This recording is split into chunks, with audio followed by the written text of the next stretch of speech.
អ្នកស្រែដែរយើងសិនតែជាកូនខ្មែរត្រូវរក្សាប្រពៃណី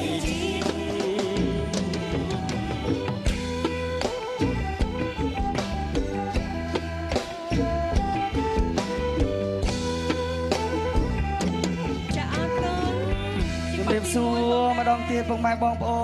នអរគុណកុំឲ្យខាតពេលវេលាយូរអនុញ្ញាតឌីនឹងបទចម្រៀងជាមួយយើងខ្ញុំទាំងពីរនាក់ជាបន្ត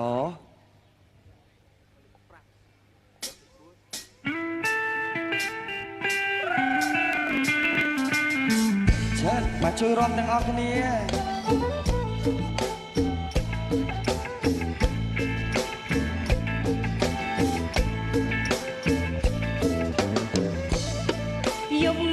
ប្រចាំភ្លឺថ្លាចាចាំពោថា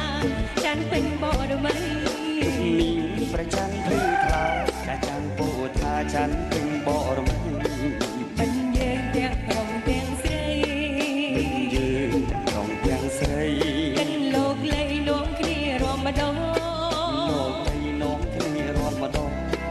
សប្បាយអើងកសប្បាយអើងករំលែកម្ដងឲ្យបានរីករាយ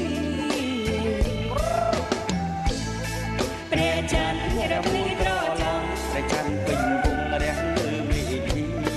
ព្រះច័ន្ទរំក្រឡងព្រះច័ន្ទពេញវងរះលើមេឃីមិត្តភក្តិយើងទាំងអស់គ្នាមិត្តភក្តិយើងទាំងអស់គ្នា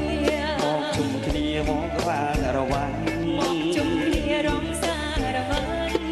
រំគុំប្រកាន់រំគុំប្រកាន់សារវ៉ាន់ច័ន្ទពេញបរមី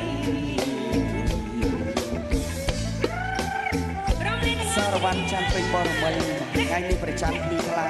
ពុកម៉ែបងប្អូនអ្នកស៊ីមរយស្រស់ស្អាតស្រស់សង្ហា